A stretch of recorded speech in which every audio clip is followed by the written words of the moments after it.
Matthew chapter 25, verses 14 to 30, another parable, the parable of the talents. The word that we will be featuring in this section is number 4655, darkness, and we will continue with highlighting the nouns in purple, which you can look up in the analytical lexicon and find out all kinds of information about these nouns. And our study guide at the front of the book explains the different tenses and so forth.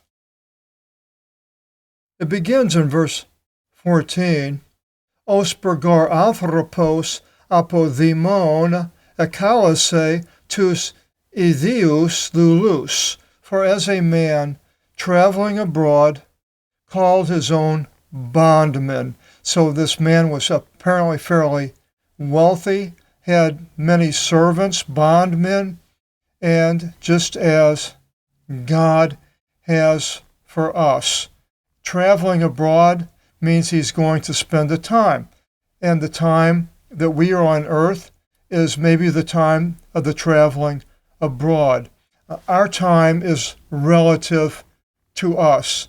I have a formula for what time is. Time is gamma to theta, which looks like a zero with a line through it, equals chi, which looks like an X. And that's gamma is genesis, birth, to thanatos, theta, death, equals chronos, time. Our time is specific to us. Our birth to our death, we're the only people probably in the world that will be born at the same exact time and die at the same exact time. Identical twins, one comes out of the womb before the other, so that wouldn't count. And if there's somebody that dies exactly the same time and born at the same time, we would probably never know who that person was in this earth. So basically, our time is this traveling abroad that we are going to live in, that we need to do the things of God, which is all what Jesus is bringing out here. The man traveling abroad. And it says, Ke paradoken aftis e parkonta aftu, and delivered up to them his possessions. God has given us gifts. Everybody is given a certain type of gift, even somebody that may be in a hospital, paralyzed. He still can have a gift, because I've seen a young man, as I've mentioned before, who rolled around in a electric wheelchair, Jesus on the side, loudspeakers tell people about Jesus, and so forth. In verse 15, Ke omen edoke penta talanta, o they theo, o they en ekasto kata ten idhian dinamin. So to one he gave 5 talents, a talanta. So some people are given more talents than others. God gave me the talent to be able to translate the Old and the New Testament. To the young man in the wheelchair, he may have only given 1. He had a very limited thing that he could do. So to each according to his ability. We don't all have the same talents. Not everybody is going to translate the Old and the New Testament, but then again, I'm not going to do the things that you are doing with your family, or who knows what, mission work, so forth. And it continues, Ke apedhimis son of Theos, and he traveled abroad immediately, and Jesus died and went to the Father up in the cloud. And it says in verse 16, Porevthis, they, having gone, ota pente talanta lavon ergasato and aftis. The one receiving the 5 talents worked with them. He did the best he could. Ke episan ala pente talanta, and he made another 5 talents. Now, we as Christians, the gifts we have can affect and bring people to the Lord. And the more, the better. And that's sort of what I'm thinking the 5 talents here. working and you're making more. In verse 17, Osaftos ke ota theo ekerdison ke aftos ala theo, and the one receiving the 2 gained on himself also another 2. So he worked and he got more. He didn't have as many the talents that God had given him or limited, but yet what he had, he doubled. Same with the first one. They both are doubling what God has given them. In verse 18, O they to en lavon, but the one receiving the 1 talent, apelthon orixen in tigi, having gone dug in the ground, and ke apekrypse to argyrion to kyriou avtu, and concealed the money of his master. He didn't do anything to tell people about Jesus. He knew who he was, but yet he kept it within himself, didn't share it with anybody, and this is the person that received the 1 who didn't do anything, just had the 1. And then verse 19, meta the chronon polon erkete o kurios, and after a long time came the master, and that is after we are finished, we go to heaven to be with the Lord, and we're at now with the master. The ulon akinon of those bondmen, the master of those bondmen, kesin neri logon met afton, and he takes up a reckoning with them. So after our time is up, and we're with Jesus, or we're in front of the judge, I suppose you would call him. And what happens in verse 20? Ke proselthon o ta pente talanta lavon prosiniken ala pente talanta. And the one receiving the 5 talents, having come forward, brought another 5 talents. Wow. If you're in front of Jesus, I used what you gave me, and here's these people that know the Lord. I shared it with them, and he said, Legon, Kyrie pente talanta me paradokas. Oh, Master, 5 talents you delivered to me. Ide, see? Alla pente talanta ekerdisa epavtis. Another 5 talents I gained besides them. You're proud that you have brought more people to Christ. You used your life in the right way. And maybe somebody that's preaching to thousands of people are coming to the Lord. And then what did the master said? Efi they avto o kyrios avtu, and his master said to him, Ev, well done. Thule agathe, ke piste, O good and trustworthy bondman. Oh, that when we are in front of Jesus, that he would say that to us. A good and trustworthy, not, I don't know who you are, like in the last section with the parable of the virgins, and doesn't know who they are and doesn't open the door. And he says, Epi oliga is pistos, over a few things you were trustworthy. Epipolon se katastiso, and over many I will place you. Now what that entails, God is going to bless us somehow when we are with him in heaven. I don't know what it's going to be, but it's going to be wonderful. It's going to be worth giving your all towards Christ. And then he continues and he says, Isilthe is tin haran to kiriu su. Enter into the joy of your master. Jesus will meet us. He'll be so happy to see us because we did the things that he wanted us to do, and that's what we want, him to have joy in us. Well, I can't think of anything better in life than to make the Lord Jesus happy. In verse 22 then, proselthon they, now that's a participle, verbal adjective, ke ota theo talanta lavon, ipe, and the one, and coming forward, also the one receiving the 2 talents, didn't have We have a few people in his life he met in the hospital, the boy rolling around, very limited amount of people come to the Lord through his ministry. And he says, Kyrie, Dio talanta me paradokas, you deliver to me 2 talents.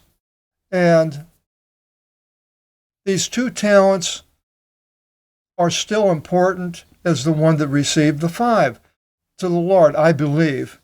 And he says, Allah Dio talanta ekurdisa ep avtis.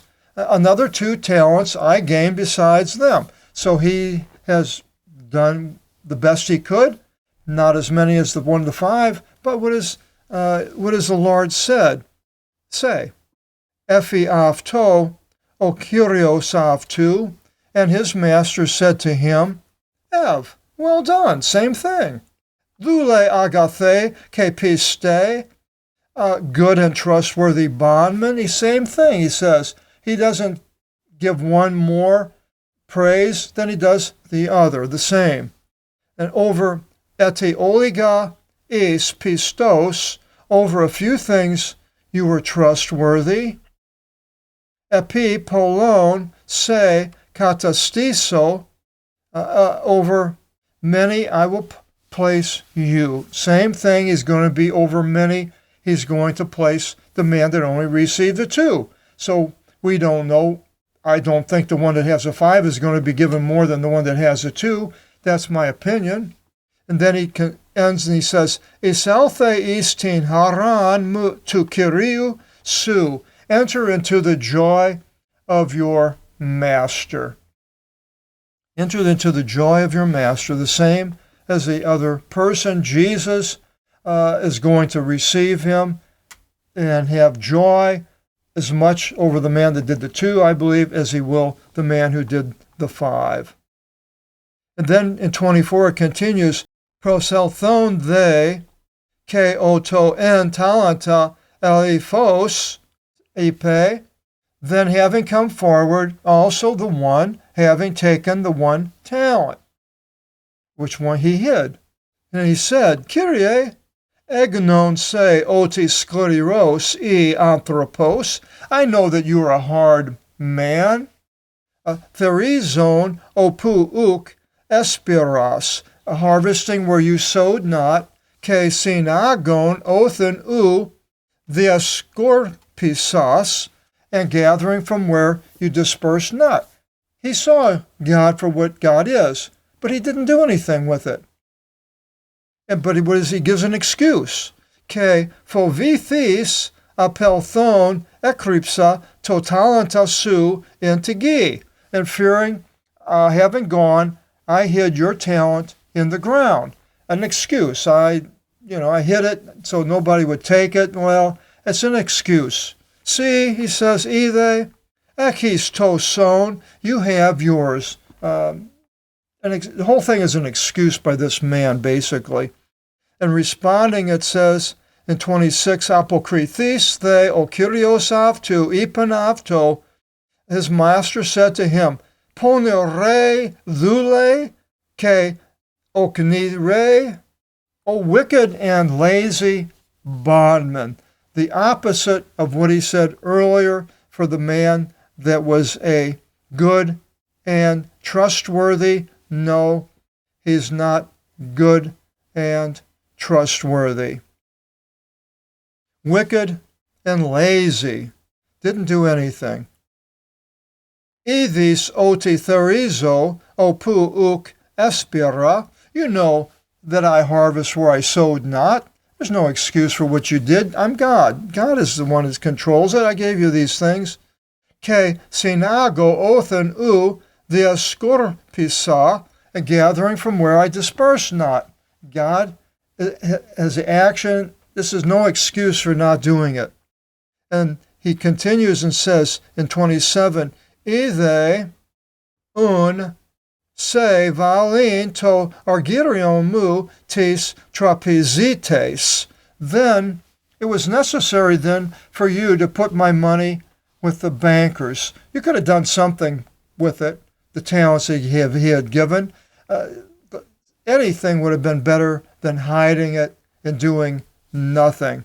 And coming, he says, Ke elthon ego ekomisamin an to emon sin toko. And coming, I would have delivered whatever was mine with interest. So if a person does a little bit, then something might happen. The interest would be other people coming to the Lord. So even with the excuse, it's still not good enough. God does not want that. And he continues in 28 and he says, Arete un apaftu to talenton. Take from him the talent. Tells another servant, I suppose it would be. Ke dote to ekonti ta veka talanta. And give it to the one having the 10 talents. So he's taken from the person that didn't do anything, giving it to the person that did a lot. Now, that's the only place I could see where the person with the 10 talents would do better than the person with the 2, but I'm not exactly sure if that's what that's what it's referring to here by giving it to the one having the 10 talents. But the idea is the man with the doing the things is going to get more from the people that aren't doing it, basically. In verse 29, Togar echon te panti, though thisate, for to everyone having will be given. So here you're going to be given whether you have the 10, the 5, or the 2. Ke perisev thisate, and will abound. So God is going to give people. Now maybe I think the recompense in heaven is going to be more to people who have done more than the ones that haven't done it. Not because they were given less talents, but because they used the talents in not a good a way as another person. So 2 people get 10 talents and one does a lot with it and the other just does some. The one that gets the 10, I believe, is going to be rewarded with more. I believe that's scripturally sound. But it says, apo they to me echontes, but from the one not having, ke o echi, are thisate apav too. Even what he has will be taken from him. So the person that doesn't do anything, not going to be good. Because it says in verse 30, keton arkrion dhulon ekvalete is to skotos to exoteron, and cast out the useless bondmen into outer darkness. Este o klavmos ke ovrigmos ton odon ton. There will be the weeping and the gnashing of the teeth. I cut out a little of this, but that's what it is. I'm splitting this chapter up because I'm starting the next section down below here, and that is going to be a continuation of the return of the Son of Man. But as far as the outer darkness, 46:55 is the word that I mentioned that we will be studying. And outer darkness, it starts in Genesis 1, second verse. But the earth was unseen and unready, and darkness was upon the abyss. Darkness, some type of a darkness, no light.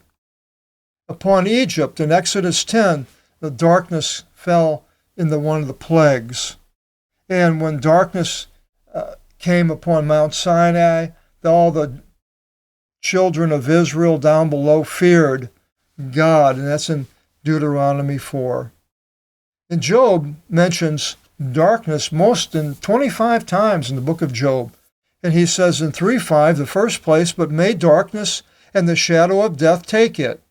And that was his talking about his birthday, his complaining about being born, having all these things happen. Why am I born? May darkness and shadow of death take it. Psalms 35:7 says, let their way become darkness and slippery, and an angel of the Lord pursuing them. So there's a lot of things about the darkness affecting people, the darkness with no sun, the darkness of the heart, different types of darkness. But here we have the outer darkness. In Matthew 8:12 it says, "But the sons of the kingdom shall be cast out into the outer darkness." That is the Jews. There will be the weeping and the gnashing of the teeth, very similar to what we have here. But he's referring specifically to the sons of the kingdom, or the Jews that rejected Jesus. In Matthew 22:13, it says, "Then the king said to the servants, having bound his feet and hands, lift him and cast him into the outer darkness. There will be the weeping and the gnashing of teeth." And I believe that was the man who went into the wedding feast and didn't have the right apparel on. Without Christ, there will be outer darkness waiting for that person. Oh, I don't want to be there. In Luke 22:53, Jesus says, "But this is your hour and the authority of darkness," when he was in Gethsemane. Colossians 1:13, Paul says, who rescued us from out of the authority of darkness and changed us over to the kingdom of the Son of his love. So that's that personal type of a darkness that we were in, not the outer darkness, but I thought these are other ways of darkness to show them. In Jude 1:13, it says about the people in the church that are causing a lot of problems and everything. They're wild waves of the sea foaming up their own shame. Wandering stars to whom the infernal region of darkness is being kept into the eon. So this infernal region of darkness is where people are going to go. The people, you don't do anything for God. God gives you the talents. You don't do it. And then you give an excuse. And then this is what is awaiting. And it's a horrible thing to think about anybody that thinks just because they're going to church, they believe in Jesus and they're going to church, that this is all that they have to do. Well, it's not. There's so many warnings. You need to not do the things that the warnings are telling you not to do. If it wasn't a problem, you didn't need to do them, why would Jesus give you all the warnings, or give me all the warnings? He does. So we need to pay attention to all the warnings and finding out all the things that we were warned not to do. Our next section, as I mentioned, is a continuation from earlier in this chapter of the coming of the Son of Man.